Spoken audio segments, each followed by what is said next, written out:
Bonjour à tous, je vous retrouve aujourd'hui pour ce bullet journal du mois de décembre. Ça y est, c'est le dernier mois de l'année, elle est passée très vite en tout cas pour ma part. Je suis partie sur une thématique hiver/Noël pour ce mois de décembre.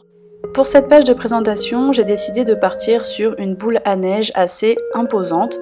Pour le contour de cette boule à neige, je vous conseille tout d'abord d'utiliser un compas pour vraiment avoir un rond très régulier. Ensuite, lorsque vous avez fini de tracer ce contour au compas, cette fois, vous prenez votre stylo noir et vous repassez à la main. En fait, l'avantage, c'est que vous aurez un rond assez régulier, mais qui reste quand même avec un aspect dessin. Pour l'intérieur de la boule à neige, j'ai vraiment voulu mettre l'accent sur beaucoup de détails. Donc j'ai décidé de représenter un chalet en hiver, tout simplement. Donc pour le tracé de ces détails, j'ai tout d'abord commencé par dessiner ma boule à neige avec son support. J'ai rajouté quelques motifs, on va dire, sur ce support. Et ensuite, pour l'intérieur de la boule, je commence tout d'abord par délimiter mes collines. Ensuite, je dessine les contours de mon chalet, donc le gros chalet. J'ai ensuite décidé de faire les détails donc du toit, de la porte et puis des murs en fait de ce chalet, et ensuite de rajouter tout ce qu'il y a autour, à savoir le petit sapin en bas à gauche, la petite maison tout à droite de la boule en haut et la cheminée qui va avec. Et puis derrière, en arrière-plan, j'ai décidé de rajouter un sapin.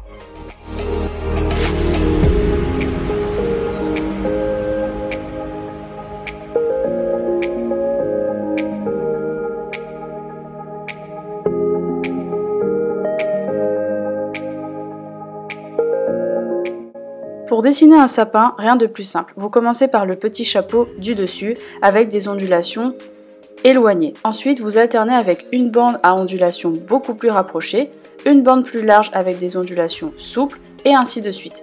Pour les détails, j'ai décidé de rajouter des petits flocons de neige ou des boules de décoration. Ça dépend de ce que vous voulez en faire.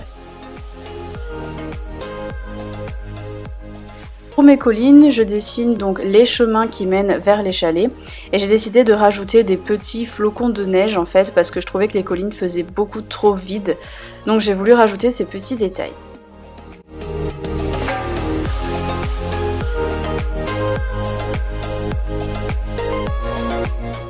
On passe bien sûr à l'étape cruciale du gommage des traces de crayon. L'avantage avec les feutres que j'utilise, c'est que vous n'avez aucune bavure, que ce soit lorsque vous effacez les traces de crayon ou lors de la mise en couleur.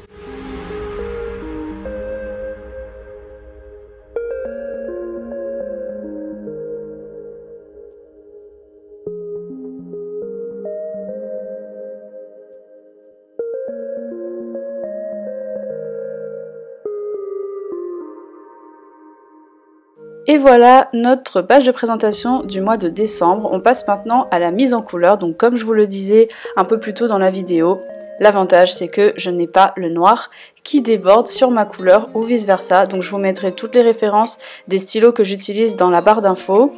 Pour mes feutres, j'alterne avec des Crayola et des Tombow. Donc pareil, je vous mettrai toutes les références dans la barre de description. Donc pour la mise en couleur, j'ai alterné pour les sapins avec des différentes nuances de vert, et pour le grand sapin, j'ai vraiment décidé de laisser des bandes blanches pour représenter un petit peu la neige qui est tombée un petit peu sur le sapin. Pour le reste, des couleurs très classiques. Donc pour le chalet, je suis partie sur du marron évidemment pour le bois et un tombeau de couleur un peu beige pour les chemins et puis le toit du grand chalet et la porte. Pour la façade, enfin on va dire le toit, j'ai utilisé différentes couleurs, donc orange, un peu rose, vieux rose et du jaune. Et ensuite pour mes collines, j'ai décidé de quand même mettre un peu de couleur, donc de gris. Pour le fond de la boule, j'ai opté pour un tombeau de couleur bleue très pâle. Alors d'une part pour représenter un petit peu le ciel bleu qu'on peut avoir en hiver, n'est-ce pas? Mais aussi pour représenter un petit peu le vert en fait de cette boule. Et puis je trouve que ça rajoute un peu de chaleur, un peu de couleur en fait à ce paysage. Je trouvais que c'était la couleur idéale pour compléter la boule à neige. Et voilà, notre page de présentation de ce mois de décembre est à présent terminée. Dites-moi ce que vous en pensez, est-ce que vous aimez bien, on va dire, ce rendu? Moi j'aime beaucoup. Donc je vous propose de passer à la suite avec la page du calendrier mensuel. Alors je commence toujours par tracer mes lignes au crayon pour être sûr de ne pas me tromper. Alors n'oubliez pas que ce mois-ci commence par un dimanche, donc on n'oublie pas de mettre la petite case en haut à droite. Je trace mes lignes et je vais venir ensuite rajouter les jours.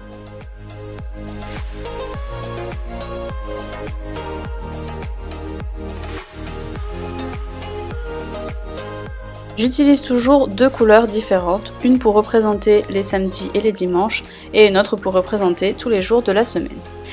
Alors, je me suis rendu compte en fait que je m'étais trompée, j'ai mis beaucoup plus de jours qu'il n'en fallait. Donc je suis venue compléter quand même les numéros des jours dans mon calendrier et pour les cases en plus, il a fallu trouver une petite solution. Alors au lieu de poser mon habit tracker en haut à droite comme je fais d'habitude, j'ai donc décidé de changer de technique et je vais les mettre dans les cases en fait qu'il y a en plus. Donc alors c'est pas très beau hein, mais on va quand même faire avec ce qu'on a. Donc j'ai rajouté juste la mention habit tracker. Alors pour ceux qui ne savent pas ce que c'est, il s'agit de traquer des habitudes que vous voulez mettre en place dans votre mois. Moi par exemple ça va être la lecture, le sport et la relaxation, méditation. J'aimerais vraiment tenir ces objectifs, donc à chaque fois que je vais faire ça dans mon mois, je vais mettre le point de couleur correspondant. Et ça me permet de voir à peu près si je suis régulière ou pas, si je réussis à tenir mes objectifs pour ce mois-ci. Et voilà, notre page mensuelle est terminée. On passe maintenant à la double page de Mood Tracker. Donc pour ce Mood Tracker, je suis partie sur une décoration, enfin des décorations de Noël cette fois-ci.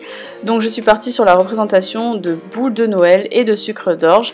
Alors comme il y avait beaucoup de boules rondes, j'ai décidé que la dernière serait en forme un petit peu de citron. Donc même astuce pour mes boules, je commence toujours par tracer un rond régulier au compas et ensuite avec mon stylo noir je repasse sur le contour de cette boule à main levée, ce qui me permet d'avoir cet aspect un peu dessin. Je rajoute mes décorations ainsi que les numéros de chaque jour du mois.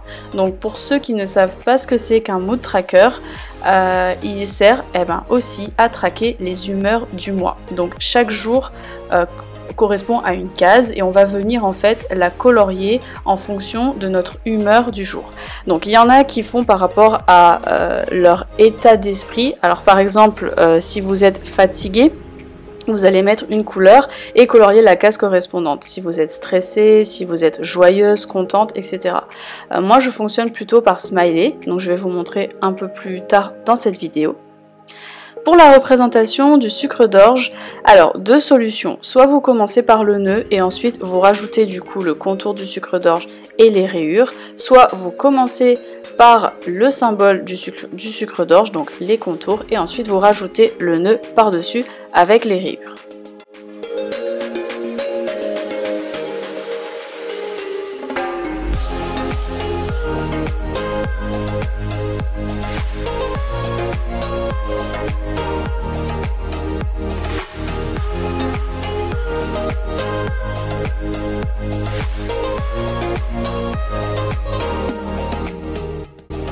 Alors petite parenthèse, hein, j'aime beaucoup cette boule de Noël, j'aimerais bien la voir sur mon sapin en vrai en fait, je sais pas, je la trouve belle.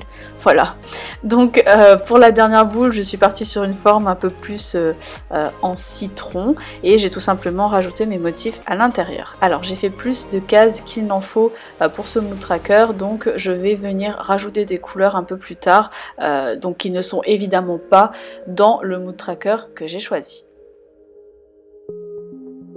Pour le mood tracker, j'utilise toujours des crayons de couleur parce que en fait j'ai un carnet qui laisse un peu passer la couleur au travers et pour éviter justement que ça passe, je préfère utiliser des crayons de couleur pour colorier les différentes cases. Donc je suis partie sur une base de 4 couleurs comme d'habitude. Je vous disais tout à l'heure que je fonctionnais par smiley, donc du plus content au plus triste tout simplement. Voilà, je trouve que c'est plus représentatif de mes humeurs de la journée.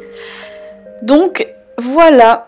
Et on a terminé avec ce mood tracker. Donc pour les cases en plus, je viens rajouter de la couleur, donc des couleurs qui ne sont pas dans mon mood tracker actuel. Donc j'ai utilisé du vert, du bleu plus pâle, du rose et du fuchsia.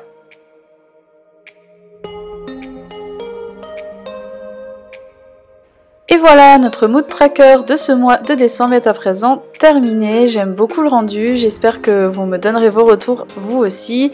Et n'hésitez pas à partager avec moi sur les réseaux vos mood trackers de ce mois-ci. On passe maintenant à la double page hebdomadaire, donc présentation très classique. J'ai toujours besoin d'un style très épuré pour mes semaines parce que j'écris beaucoup de choses à l'intérieur. Donc je commence toujours par faire un rappel du calendrier du mois de décembre pour voir un petit peu à quelle semaine on en est, combien de semaines en fait il reste pour ce mois-ci et combien de semaines se sont écoulées. Je rajoute aussi une petite case objectif et une petite case notes pour mes objectifs et notes de la semaine.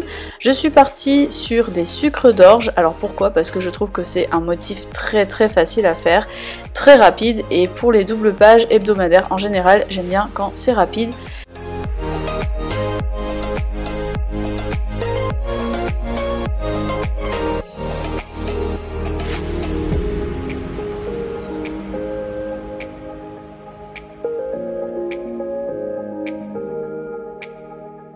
Pour ajouter un petit peu de décor, on va dire de détail sur cette double page, je vais utiliser un feutre noir pour rajouter une sorte de relief autour de mon cadre. Donc je prends juste mon feutre noir à longue pointe et je vais venir passer le feutre juste à côté du cadre, à droite et en bas. Alors faites attention de ne pas commencer votre ligne et de ne pas la terminer pile à l'endroit où la case commence et où la case se termine, sinon vous aurez une impression de contour et pas une impression de relief. Or là, quand on regarde, on a vraiment l'impression que les cadres sortent un petit peu de la page, donc c'est assez sympa. Et voilà, notre mois de décembre est à présent terminé. J'espère que ça vous a plu. J'attends vos retours dans les commentaires, évidemment, n'hésitez pas à me laisser un petit pouce vers le haut. Et votre petit commentaire sur ces différentes pages. Je vous retrouve très bientôt pour une prochaine vidéo. Comme c'est le dernier mois de l'année, j'ai décidé de vous faire une petite rétrospective des mois précédents. Alors je n'ai pas commencé mon bullet journal en janvier, j'ai toujours un peu de mal à le faire, mais cette année je le ferai, c'est promis. Donc j'ai commencé au mois de mars, alors je vous laisse regarder les différentes présentations de ces mois en musique et moi je vous dis à très bientôt dans une prochaine vidéo. Bye!